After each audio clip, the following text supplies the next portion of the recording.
Hello friends, capsule number 2 आपके सामने है। आपके एग्ज़ाम के अकॉर्डिंग ये 20 क्वेश्चंस के करीब 15 कैप्सूल्स यानी मॉक टेस्ट के रूप में आपको मैं दे रहा हूँ। इन मॉक टेस्ट में आपको बहुत फ़ायदा मिलने वाला है और जहाँ तक मैं सोचता हूँ कि अगर इन टेस्ट को आप लगा लेंगे तो आपकी न केवल स्पीड बढ़ेगी बल्कि आपको ये भी आइडिया लग जाएगा कि किस तरह से क्वेश्चंस को सॉल्व किया जाए, अधिक से अधिक क्वेश्चन कम समय में सॉल्व हो जाएं। तो चलिए कैप्सूल नंबर 2, जैसे 1 to 20 क्वेश्चंस में कई बार ऐसा हो जाता है कि पैसेज पहले दे दिए जाते हैं, वोकैबुलरी बाद में दी जाती है, कई बार पहले वोकैबुलरी दे दी जाती है। तो लेकिन आपको मैं यही सलाह दूंगा कि कोई भी पार्ट 20 क्वेश्चंस में जो क्वेश्चन आपको सबसे पहले आते हैं उन्हें पहले किए जाए, उसके बाद उन क्वेश्चंस को जिनके कि आपको आंसर्स इजीली नहीं आ रहे हैं उन पर आप थोड़ा सा कोशिश करेंगे। पैसेज नहीं छोड़ना है, बार बार मैं बोल रहा हूँ।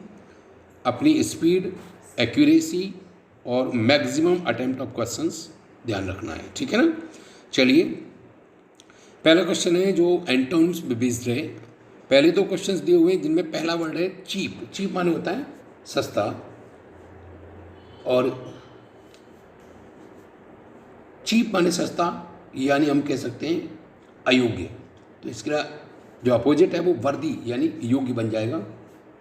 अगला वर्ड है कैंसिल्ड। कैंसिल्ड जैसे हम टिकट वगैरह को कैंसिल कराते हैं या फिर वो कन्फर्म हो जाती है, तो इसलिए सी सेकंड में सी आंसर होगा, कन्फर्म। अगले 2 क्वेश्चन 3rd और 4th दिए हुए हैं जिनमें आपको सिनोनिम्स जो है बताने हैं, जिनमें पहला है ज़ील। ज़ील माने होता है उत्साह, उत्साह या उत्सुकता कह सकते हैं, तो सी यानी एगरनेस इज द करेक्ट आंसर। अगला है वर्शिप। वर्शिप कहते हैं किसी का सम्मान करना, पूजा करना, रेवरेंस करना, तो रेवर करना यानी B is the correct answer. अब हम चलते हैं क्वेश्चन नंबर 5 की तरफ, जिसमें इडियम्स पूछा गया है to call a spade spade यानी साफ साफ कहना, खुलकर बोलना, to speak plainly is the correct answer. चलिए अगले क्वेश्चन पे चलते हैं हम। उस क्वेश्चन को करने से पहले पैसेज है, तो पैसेज को मैं बताता हूँ। ये पैसेज है जो तेज़ बिजली की जो चमक वगैरह होती है, बिजली जब कड़कती है और हम बाहर हों तो हमें क्या क्या करना चाहिए, इस पर बेस्ड ये पैराग्राफ है। चलिए पहले पढ़ते हैं। If you are caught in an open field, यदि आप खुले मैदान में फंस जाएं, and see the flash of lightning, और तेज़ बिजली की चमक को देखें, and hear the sound of the thunder, या तेज़ बिजली की गरज को सुने, at practically the same instant, take precautions में है। जो भी आपके पास उस समय सुविधाएं या सावधानियां हैं उनको अपनाएं। Lie flat on the ground, जमीन पर सीधे लेट जाएं। Do not try to run subsidized entirely, इधर उधर हड़बड़ाहट में भागे नहीं। रिमेंबर, याद रखें, that poor shelter is worse than none, क्योंकि अगर आपको शरण नहीं मिल रही है उसकी अपेक्षा अगर कोई पुअर शेल्टर लेती है तो वो और ज़्यादा खतरनाक है। बहुत से लोग क्या होता है गड़बड़ाहट में पेड़ के नीचे जाकर खड़े हो जाते हैं। मालूम पड़ा कि पेड़ पर तो सबसे पहले बिजली पड़ती है, तो बोला कि इससे बढ़िया तो ना ही हो शेल्टर, शरण, वो ज़्यादा बढ़िया है। The big tree standing alone, बड़ा पेड़ अकेला खड़ा रहता है, will keep the rain of you, वो बरसात से तो आपको बचा सकता है, but may draw lightning towards it, लेकिन हो सकता है वो बिजली को अपनी ओर खींचे। If a thunder storm begins when you are swimming, जब आप तैर रहे हो तब अगर बिजली कड़कना शुरू हो जाती है, कम क्विकली आउट ऑफ वाटर, तो पानी से बाहर निकल के आएँ। ओल्ड फेबल, पुरानी जो कहावत लोग मानते थे, that lightning never strikes open water, कि जो बिजली की कड़क है वो पानी में असर नहीं करती, इज़ नॉट ट्रू, ये सही नहीं। Many bathers who relied on that believe, कई तैरने वाले जिन्होंने इस बात पर विश्वास किया, हैव लॉस्ट देयर लाइव्स, उनका जीवन खो गया अर्थात वो मर गए। Mostly those struck by lightning are likely to be farmers, holiday makers, fishermen और गोल्फर्स। अधिकतर लोग जिन पर बिजली गिरती है वो या तो फार्मर्स, किसान होते हैं, हॉलीडे मेकर्स, छुट्टियां मनाने गए लोग होते हैं, फिशरमैन, मछुआरे होते हैं, या गोल्फर होते हैं, क्योंकि उनको बाहर रहना पड़ता है और बाहर बिजली के गिरने के खतरे रहते हैं। तो ऐसी स्थिति में ये पैराग्राफ जो है वो इस पर बेस्ड है। अब हम क्वेश्चन पे चलते हैं। तो इनमें पहला क्वेश्चन है, if there is a flash lighting in the sky, a tree provides a poor shelter, यानी जो पेड़ है वो अच्छी शेल्टर नहीं देता, तो answer A is the correct. Next है, persons most likely to be struck by lightning are those, यानी वे व्यक्ति जिन पर ज़्यादातर बिजली गिरती है वो ऐसे लोग होते हैं स्पेंड देयर टाइम आउटडोर्स, जो अपने अधिकतर समय बाहर व्यतीत करते हैं। नंबर क्वेश्चन 8 है, what the old feeble says about lightning is, यानी जो ओल्ड फीबल कहती है, लोग कहावत कहते हैं कि ऐसा है, बिजली है वो पानी में नहीं गिरती है, ये किस तरह का लॉजिक है? अनसाइंटिफिक है, अर्थात कोई साइंटिफिक रीजन नहीं है। चलिए क्वेश्चन नंबर 9 की तरफ चलते हैं। If a thunder storm begins when one is out in a boat one should reach the shore, यानी एक व्यक्ति अगर नाव में है तो उसको जल्दी जल्दी किनारे पर पहुंचना चाहिए।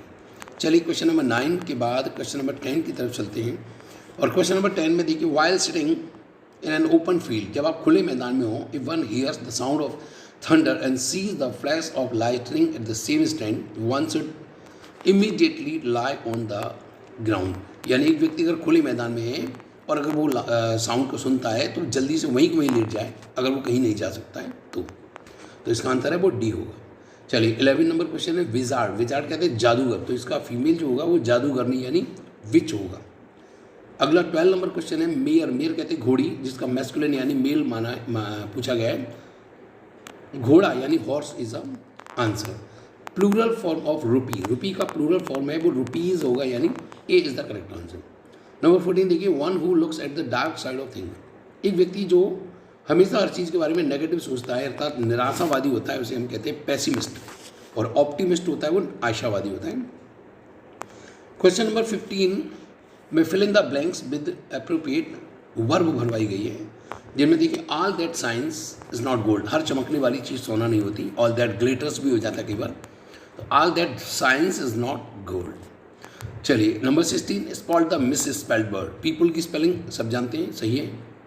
अगली मिशनरी की स्पेलिंग, मिशनरी की स्पेलिंग भी सही है। एक्सपेंस की स्पेलिंग या तो होती EXPENCE और एक्सपांस होता है उसमें C और S होता है उसमें, तो एक्सपांस की स्पेलिंग है वो गलत है, C आंसर है। 17 नंबर देखिए, change the narration, doctor said take fresh food, तो the doctor suggested us to take fresh food, तो आंसर होगा A is the correct answer. चलिए अगला है, change the voice, do this at once, तो या तो हम इसको लेट से बना सकते हैं, लेट इट बी डन, इस तरह से। अब let this be done at once, let this be done, और you are ordered to do that at once. अब यहाँ पर दिस लिखा है तो दिस का दैट तो हो नहीं सकता, इसलिए इसका आंसर है वो let this be done at once, यानी B is the correct answer. 18 का आंसर है वो बी होगा। चलिए अगले क्वेश्चन पे चलते हैं हम। क्वेश्चन नंबर 19,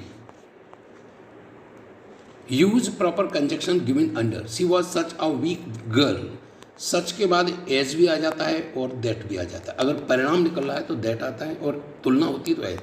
तो she was such a weak girl, वह एक ऐसी कमज़ोर लड़की है that she cannot win the race, कि वो परिणाम ही निकलता है कि वो रेस नहीं जीत सकती, तो इसमें दैट यानी परिणाम वाला आंसर ई लगेगा, तो 19 का आंसर है वो ए होगा।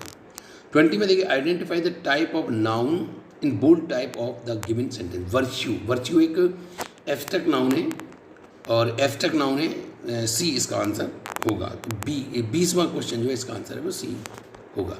इस तरह से आपने 20 क्वेश्चंस करे और इसमें आप अपना एनालाइज कर सकते हो, कितना समय लगा, कितने क्वेश्चंस किए आपने, कितने करेक्ट हैं या कितने इनकरेक्ट हैं, तो इस तरह से आप अपना ऑब्जर्व कर सकते हैं।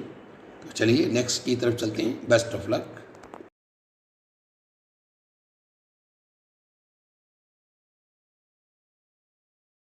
हेलो फ्रेंड्स, आपके एग्ज़ाम्स के अकॉर्डिंग हम यहाँ पर एक कंजक्शन से रिलेटेड वीडियो डाल रहे हैं और इस कंजक्शन की वीडियो में बहुत सारे हेल्पफुल सेंटेंसेस हैं। अगर कंजक्शन से रिलेटेड कोई क्वेश्चन आपके पास अगर आएगा एग्ज़ाम में तो मैं ये कह सकता हूँ कि आप उसे छोड़ के नहीं आएंगे।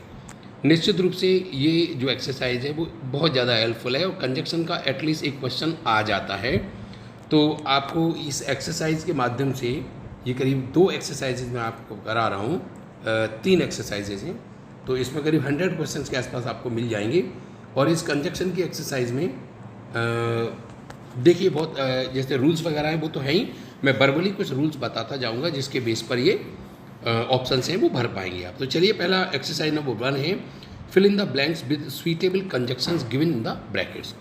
पहला क्वेश्चन है, सी वॉज इंटेलिजेंट और फिलिंग करना है सी वॉज पुअर। तो यहाँ देखना पड़ेगा, देखो एक सेंटेंस का दूसरे से कंट्रास्ट हो रहा है, वह इंटेलिजेंट थी लेकिन वो गरीब थी। तो लेकिन का मतलब बट, इसलिए इसमें बट भरना ज़्यादा बढ़िया रहेगा। अगर दो एक जैसे एडजेक्टिव होते हैं या दोनों जो है एक जैसी क्वालिटी होती है तो हम एंड लगाते हैं, और एक दूसरे का कंट्रास्ट होते हैं तो हम बट लगाते हैं, तो इसलिए इसमें बट भरा जाएगा। नेक्स्ट क्वेश्चन है, ही वेटेड फॉर मी, उसने मेरा इंतजार किया, आई केम बैक, जब तक मैं वापस नहीं आया। तो जब तक का मतलब होता है जिस समय तक, और समय की बात अगर की जाए तो हम अनटिल लगाते हैं, और शर्त की बात की जाए तो हम अनलेस लगाते हैं। तो इसमें until is the correct option, until भरा जाएगा। तो he waited for me until I came back.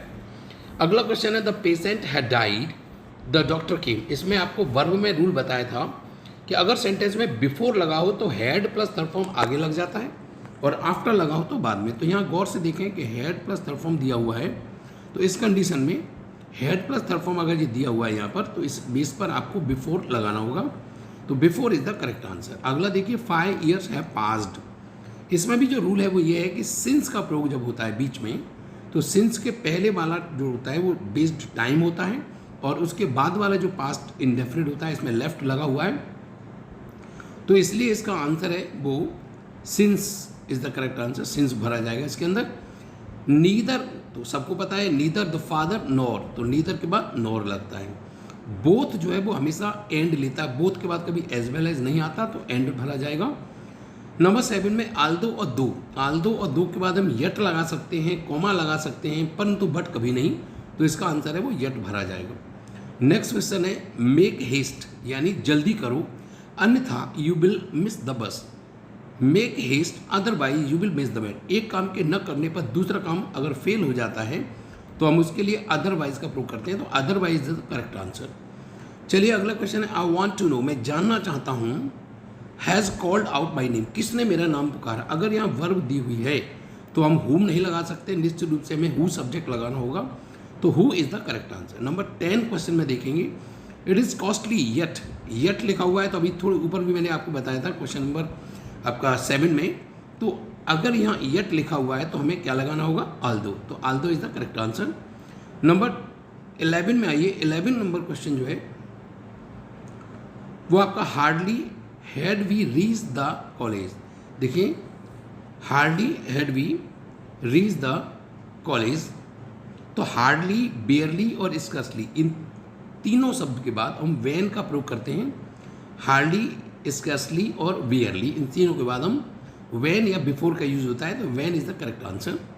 चलिए अगले क्वेश्चन की तरफ चलेंगे हम। क्वेश्चन नंबर 12 में मेक हे, यानी एक प्रोवर्ब है ये, make hay while the sun shines, यानी जिस समय लोहा गर्म हो उस समय हम जो है प्रहार करें, तो वाइल का प्रयोग होता है प्रोवर्ब में।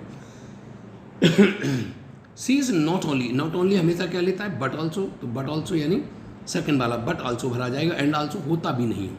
द पीपल नो, लोग जानते हैं, और लोग जानते हैं, क्या जानते हैं, तो दैट लगेगा, तो इसलिए की का सेंस लेकर के हम दैट का प्रयोग करेंगे। क्वेश्चन नंबर 15 में देखिए, you should not touch the electric wire, आपको इलेक्ट्रिक वायर टच नहीं करना चाहिए, कब तक, जिस समय तक आप केयरफुल नहीं, तो फिर जिस समय का सेंस आ रहा है तो until is the correct answer. No sooner, 16 number में नो सूनर के बाद एक तो इन्वर्जन किया जाता है, जो इन्वर्जन यहाँ हो रहा है, हमेशा ध्यान रखना जब सेंटेंस की शुरुआत में नो सूनर आता है तो यह इन्वर्जन जरूर होता है, ठीक है ना। दूसरी बात ध्यान देना है, देन का प्रयोग होता है, नो सूनर हमेशा क्या लेता है, देन, और देन की स्पेलिंग भी ध्यान रखना है, THAN, तो answer is the first one, यानी देन इसका सही आंसर होगा, और इसका असली हार्डली है वो वेल लेते हैं। चलिए हम क्वेश्चन नंबर 17 की तरफ चलते हैं। 17 नंबर क्वेश्चन में देखिए, द थीफ रैन अवे, चोर भाग गया, कहीं ऐसा ना हो कि ही शुड बी कॉट। अगर हम शुड का प्रयोग यहाँ कर रहे हैं तो आंख मीच के ध्यान रखना, लेस्ट लगेगा, लेस्ट के बाद शुड का प्रयोग किया जाता है, तो the thief ran away lest he should be caught. Number 18 question में देखिए, कंडीशनल है, पहला जो प्रेजेंट इंडेफिनिट में होता है, दूसरा मॉडल यानी विल सेल का प्रयोग, तो दूसरे में सेल का प्रयोग हो रहा है, तो पहला वाला कंडीशनल है, तो इसका मतलब इफ़ का प्रयोग होगा इसमें। नंबर 19 में ईदर के बाद आपको पता है कि और का प्रयोग होता है। नंबर 20 में he would rather die, rather हमेशा देन लेता है, बट कभी नहीं लेता, तो he would rather die than beg, यानी वह मर जाना पसंद करेगा पर भीख नहीं मांगेगा। तो ये 20 क्वेश्चंस में ऑप्शंस आपने देखे। चलिए बिना समय गंवाए हम एक्सरसाइज नंबर 2 पर चलते हैं, इसमें भी हमको फिलर्स हैं जो भरने हैं। देखिए यू और parents call my dog diamond, यानी तुमने या तुम्हारे जो है माता पिता ने मेरे कुत्ते को डायमंड कहकर पुकारा है, तो ईदर और का प्रयोग होगा। क्वेश्चन नंबर 2 में देखिए you are rich, you are niggardly. Niggardly कहते कंजूस हो, तो इसका मतलब यदि तुम धनवान हो लेकिन फिर भी तुम कंजूस हो। यहाँ पर अगर दो सिमिलर चीज़ें होती तो नॉट ओनली बट ऑल्सो का प्रयोग हो जाता, इसलिए इसमें ऑल्दो का प्रयोग होगा। Although you are rich yet you are niggardly, यद्यपि आप धनवान हैं फिर भी आप कंजूस हैं। चलिए नंबर 3 क्वेश्चन पर चलिए। You are a nice guy as everybody loves and admires, तो आप एक ऐसे जो है नाइस गाय हैं, तो सच लगेगा, सच के बाद हम एज का प्रयोग करते हैं, इसलिए you are such a good boy या नाइस बॉय। चलिए नेक्स्ट हार्डली, अभी थोड़ी देर पहले क्वेश्चन निकला था, हार्डली स्कसली बियरली क्या लेते हैं, देन या वैन, तो वैन लेते हैं, तो इसलिए आपको यूज़ करना है इसमें वैन, तो वैन का प्रयोग होगा, यानी हार्डली बियरली स्कसली वैन लेते हैं। आई डोंट डाउट, जब भी किसी सेंटेंस में डू नॉट डाउट लिखा हो, डू नॉट डाउट का मतलब कन्फर्म है, अगर डाउट लिखा है तो वेदर या इफ का प्रयोग करेंगे, अगर आप डाउटफुल नहीं है तो कन्फर्म है ना, और अगर कन्फर्म है आप तो दैट का प्रयोग होगा। I don't doubt that she will run the race. चलिए क्वेश्चन नंबर 6 में आइए। अगर यहाँ नोट नहीं होता आई हैव डाउट तो वेदर लगता, ध्यान रखना डाउट वाले पार्ट में हम वेदर का प्रयोग करते हैं, और जिसमें नो डाउट हो या नोट डाउट हो या नॉट श्योर हो यानी निश्चित ना हो तो वेदर का प्रयोग करते हैं, इफ का भी प्रयोग हो जाता है। चलिए अगला है आपका, चाहे आप मेरी मदद करो या ना करो, whether you help me or not, चाहे आप मेरी मदद करो या ना करो तो वेदर और का प्रयोग होगा। I will qualify the test. इधर और ऑप्शन नहीं है, ऑप्शन के रूप में इसमें जब चॉइस दी जाती है तब इधर और का प्रयोग होता है। यहाँ पर तो कहते हैं चाहे तुम जाओ या ना जाओ मैं जाऊँगा, चाहे तुम मेरी मदद करो या ना करो, तो वेदर का प्रयोग होगा। Whether you help me or not I will qualify the test. Next one question number 7 है आपका। इट वॉज 8 ईयर्स एगो, यहाँ साइट लिख गया है इसे सही कर लीजिए, 8 है। इट वॉज 8 ईयर एगो, यानी 8 वर्ष पहले की घटना थी, जब का मतलब वैन, तो वैन का प्रयोग हुआ। समय दिया हुआ है तो वैसे भी समझ जाइए वैन का प्रयोग होना है। ही इज़ नॉट श्योर, यहाँ पर देखिए फिर नॉट श्योर आ गया मीन्स डाउटफुल आ गया, तो अब वेदर लगाना है। He had done nothing here, nothing के बाद हमेशा नथिंग बट, नन बट का प्रयोग करती है। हाँ बिसाइड्स हो सकता था पर बिसाइड कभी नहीं, तो इसलिए यहाँ तो बिसाइड लिखा हुआ है तो नन बट या नथिंग बट का प्रयोग होगा। आई लेफ्ट इंडिया, मैंने भारत छोड़ा कब, जब मैं 50 का था, तो वैन का प्रयोग हुआ इसमें। ही टॉक्स, वह बात करता है, मानो क्योंकि इसमें कल्पना है, ही के साथ वर लगाया है तो एज इफ का प्रयोग होगा। एज इफ और एज दो के बाद हम वर लगाते हैं। Next question, God is merciful, भगवान दयालु है इसलिए वह मदद करता है। तो अजीब सा लग रहा है कि वह दयालु है इसलिए मदद करता है या और सबकी मदद करता है। हमारा बोलते भी है कि भगवान सबको देखता है और वो आपकी भी हेल्प करेगा, तो God is merciful and so मत लगा देना, या ऐसा नहीं कि उसका कोई परिणाम निकल रहा है। क्वेश्चन नंबर 13 में देखिए, आई एम कंसर्न, मैं इस बात पर चिंतित हूँ। I have no interest in it, मेरे अंदर कोई, तो जहाँ तक मेरा सवाल है, तो जहाँ तक की इंग्लिश होती है एज पर एज, तो एज पर एज लगेगा। रवि इज क्यूरियस, रवि इतना क्यूरियस है टू वॉच द मूवी, जितना क्यूरियस है उतना ही उसका मित्र है, तो इसलिए रवि इज सो क्यूरियस या as curious to watch the movie as his friend, तो सो के साथ हम एज का प्रयोग करेंगे। सी आस्क्ड, उसने पूछा, अब पूछे वाले क्वेश्चन में हम इफ या वेदर का प्रयोग करते हैं तो इफ लगेगा। 60 नंबर में डिफिकल्ट इट वॉज, यद्यपि वह कठिन था, डिफिकल्ट था, आई विल डू इट, तो आल्दो का प्रयोग करेंगे, Aldous difficult it was. Number 17 में he has lots of money, lots of money बहुत सारा धन है, उसके पास बहुत सारा धन है और लेकिन ही विल नॉट स्पेंड, वह खर्च नहीं करेगा, तो इसलिए बट का प्रयोग होगा। He had completed this work, वह अपना कार्य समाप्त कर चुका था, कब, अब हैड आगे लगा हुआ है तो कॉमन सेंस से बिफोर का प्रयोग होगा। नंबर 19 देखिए, it is morning, you will stay with us, जब तक कि सुबह नहीं हो जाती, तो सुबह नहीं हो जाती तो अनटिल का प्रयोग होगा, नेगेटिव का सेंसेसली। I can not help you, मैं आपकी मदद नहीं कर सकता। यू स्टॉप गोइंग देयर, जब तक कि आप वहाँ पर जाना बंद नहीं करेंगे, तो जब तक का मतलब यहाँ पर जिस समय तक नहीं है, यहाँ पर मैं शर्त रख रहा हूँ कि मैं तब तक आपकी मदद नहीं करूँगा जब तक आप वहाँ जाना बंद नहीं करेंगे, तो चाहे समय कोई भी लग जाए, तो इसमें अनलेस का प्रयोग होगा, अनटिल मत लगा दीजिएगा। तो ये 20 क्वेश्चंस इसमें एक्सरसाइज नंबर सेकंड के हो गए। अब चलते हैं हम क्वेश्चन नंबर एक्सरसाइज नंबर 3 पे। थर्ड पे आइएगा, थर्ड में भी 20 क्वेश्चन है, करीब 80 क्वेश्चन आपको ये कंजक्शन से रिलेटेड मिलने वाले हैं और इन क्वेश्चंस को अच्छी तरह से पढ़ लीजिए। ऑप्शनल अगर आप कर लेंगे तो निश्चित रूप से ये बेनिफिशियल होगा और इसी से कॉमन एरर्स जो है वो भी निकल जाती है। और इसके साथ साथ मैं आपको एक मॉक टेस्ट भी दे रहा हूँ और कम से कम ये मॉक टेस्ट हैं वो आप सॉल्व करिएगा। वैसे जॉइन इंडियन नेवी में पढ़े हुए हैं, ये मैंने वीडियो बनाई हुई है, ये यूट्यूब चैनल जो है जो मेरा कमल जैन इंग्लिश क्लासेस उसको जो है उस पर डाल रहा हूँ मैं। और दूसरा, जिन स्टूडेंट्स ने इसको सब्सक्राइब नहीं किया है, जितने भी आपके मिलने जुलने वाले हैं, आप उनको भी बोल सकते हो कि वो इसको सब्सक्राइब करें, अपने दोस्तों को बताएं और अधिक से अधिक इसको देखें ताकि आपको जो 12 तारीख से जो एग्ज़ाम आने वाला है एयरफोर्स का वो आपके लिए फ़ायदेमंद हो जाए। इसके लिए चलिए क्वेश्चन नंबर 1 चलते हैं एक्सरसाइज नंबर 3 में। एक्सरसाइज नंबर 3 में क्वेश्चन है आपका, ही वॉज टायर्ड, वह थका हुआ था, ही वेंट होम, इसलिए वो घर चला गया, तो therefore is the correct answer. Do you know, क्या आप जानते हो, do you know he was यानी वो कौन था। अब यहाँ पर डू यू नो लिखा है तो हु ही वॉज, जैसे ही सेंटेंस सिंपल हो जाएगा तो हु ही वॉज हो जाएगा। अगला क्वेश्चन है आपका नंबर 3, यू अपोलोजाइज, अपोलोजाइज कहते हैं क्षमा मांगते हो, आई शैल पनिश यू, यदि आप क्षमा मांगोगे तो मैं आपको दंडित नहीं करूँगा। तो जब अगर कहते हैं अगर क्षमा नहीं मांगोगे तो अगर मैं अनलेस लगा देता हूँ तो यहाँ पर कंडीशन हो जाएगी, यदि तुम क्षमा नहीं मांगोगे तो मैं आपको दंडित करूँगा, और क्षमा मांग लोगे तो दंडित नहीं करूँगा। तो अनलेस यू अपोलोजाइज यानी अनलेस का आंसर सही होगा, क्योंकि यहाँ पर शर्त है, समय का कोई चक्कर नहीं। नंबर 4 नंबर है 2 months हैव पास्ड, इसमें फिर समय दिया हुआ है, समय दिया हो तो आँख मीच करके सिंस लगा दीजिए। 2 months have passed since he left home. Question number 5 पे आइए, ही रैन फास्ट, वह तेज़ दौड़ा, और इतना तेज़ दौड़ा कि कहीं यानी उसकी कहीं ऐसा ना हो कि उसकी ट्रेन है वो मिस हो जाए, तो कहीं ऐसा ना हो, लेस्ट, लेस्ट के बाद शुड का भी प्रयोग होता है, इसलिए आपने लेस्ट लगाना है। नंबर 6 पे आइए, I have no other hobby, मेरे को कोई अन्य शौक नहीं था सिवाय, सिवाय का मतलब एक्सेप्ट या बट, तो बट का प्रयोग होगा but to correct stamps. He would have the mobile set, वह मोबाइल सेट रखेगा, रैदर, रैदर तो हमेशा देन लेता है तो रैदर के बाद देन लगाएंगे, वो भी THAN वाला है ना।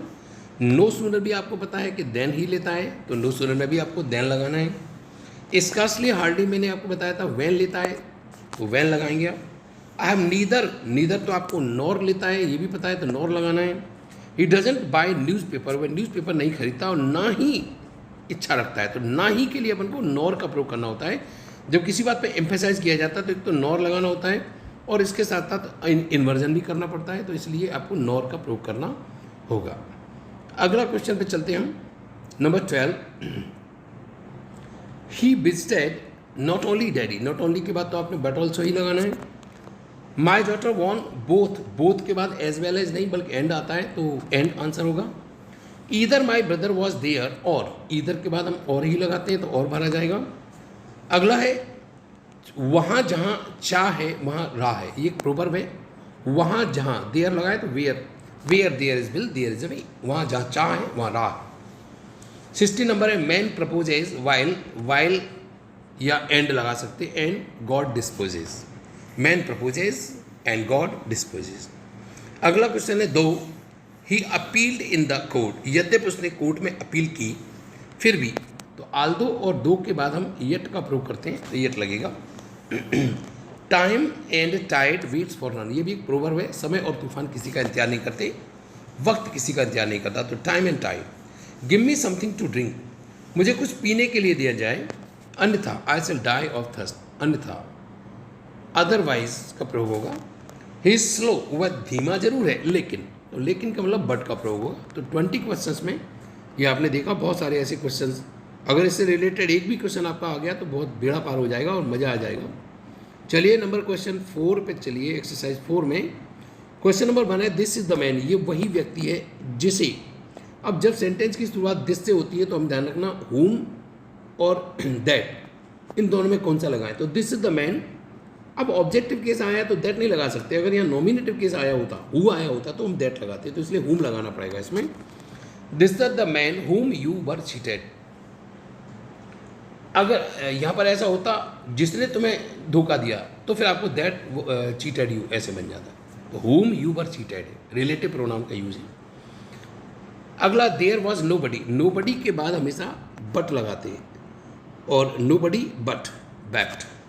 ये क्वेश्चन अक्सर पूछा जाता है, हु नहीं लगा सकते हैं। नो बडी के बाद या तो दैट लगता है या फिर बट लगता है, तो दैट नहीं है तो बट लगेगा। नंबर 3 क्वेश्चन में आइए। जो कुछ भी वह पहनती है सी लुक्स प्रेटी, उसमें वह सुंदर दिखाई देती है। तो जो कुछ की इंग्लिश होती है वॉट एवर, तो आंसर होगा पहला टेक एनीथिंग। एनीथिंग हमेशा दैट लेता है, इसलिए ये क्वेश्चन बहुत ज़्यादा इंपॉर्टेंट है। Take anything that you like, what you like कर दिया तो गलत हो जाएगा, अक्सर वो व्हाट लगा देता है जो गलती है। नंबर 5 देखिए, he had not completed his work in time, यद्यपि हिज क्लास टीचर, क्योंकि उसने जो है होमवर्क कंप्लीट नहीं किया था, क्लास टीचर पनिश्ड हिम, तो बिकॉज का प्रयोग होगा। ऑल दैट ग्लिटर्स या all that shines is not gold, हर चमकने वाली चीज़ सोना नहीं होती, तो इसमें ऑल के साथ दैट लगाना है, ऑल दैट ग्लिटर्स या ऑल दैट साइन। नंबर 7 में देखिए, जब तक कि सुबह नहीं हो जाती, अभी भी क्वेश्चन निकला था, until it is morning you will stay with us. He will not do it, वह इसे नहीं करेगा और ना ही मुझे करने देगा, तो ना ही यानी फिर नॉर का प्रयोग होगा। आई डाउट, अगर मैंने कहा डाउट आ जाता है तो इफ़ या वेदर का प्रयोग कर सकते हैं, तो इफ़ का प्रयोग होगा इसके अंदर। Question number 10, the reason, reason देखते ही जान दीजिए, reason why he gets angry on trivial matter is that, the reason is that. Reason के बाद कभी बिकॉज या ड्यू टू का प्रयोग कभी नहीं करना है। अगला क्वेश्चन है हार्डली, तो हार्डली में आपको वैन लगाना है। सी इज डाउटफुल, इसमें फिर वो डाउटफुल है तो वेदर लगाना है। This is the same question, बिल्कुल ऐसा ही क्वेश्चन है जैसा उसने पूछा था, तो जैसा उसने पूछा था ही आस्क्ड मी, तो सही माने में this is the same question as he asked me, तो एज है नहीं तो आप लगा सकते हैं दैट, लेकिन इसका सही आंसर है वो एज होना चाहिए ना, जैसे ही सही कर लीजिए। Your answer is the same, इसमें भी देखिए एज आया है, बिल्कुल अगर कंपैरिजन होती है तो हम एज लगाते हैं और परिणाम निकलता है तो दैट लगाते हैं, तो इसमें ऊपर वाले में 30 नंबर में एज आना चाहिए, वो एज है नहीं है लेकिन एज आना चाहिए, या मिसप्रिंट कह सकते हैं आप। नोबडी एल्स बट, मैंने कहा था नोबडी एल्स के बाद अपन बट लगाते हैं, नन बट या nobody else. Nobody else than नहीं लगाते, नोबडी एल्स बट यू, कोई और नहीं बल्कि तुम। हरी अप, जल्दी करो, और एल्स, अन्यथा, अन्यथा का मतलब और एल्स या अदरवाइज, अदरवाइज है नहीं तो और एल्स लगाएंगे। Nobody can help you as I can, कोई भी ऐसी आपकी मदद नहीं कर सकता जैसे मैं कर सकता हूँ। तो जब हम एक्शन की बात करते हैं तो एज लगाते हैं, और अगर क्वालिटी की बात करते हैं तो लाइक लगाते हैं। क्वेश्चन नंबर 18 आइए। दैट ही वॉज देयर, काश वह वहाँ होता, तो काश की इंग्लिश या तो होती है इफ़ या फिर प्रोवाइडेड दैट, तो प्रोवाइडेड दैट का प्रयोग होगा इसमें। माई मदर वॉज रिगार्डेड, मेरी माँ रिगार्ड करती है, मानती हैं, और किसकी तरह एज एन एक्सलेंट टीचर, तो एज का प्रयोग होगा। अगला है, जब वह खेल रहा था अचानक बरसात हो गई, तो जब ड्यूरिंग कोई बात होती है तो वाइल का प्रयोग करते हैं, इसलिए 20 नंबर में हम वाइल का प्रयोग करेंगे।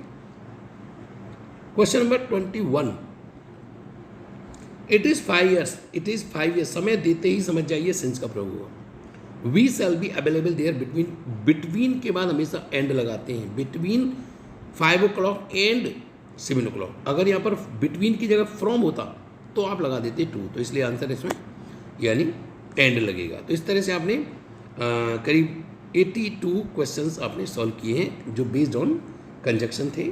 तो आपको जो है एक्सरसाइज ये 4 मैंने जो करा दी हैं, और इनको आप अच्छी तरह से रिवाइज कर लीजिए। साथ में मैं एक मॉक टेस्ट भी दे रहा हूँ जो इस प्रकार रहेगा। Thank you.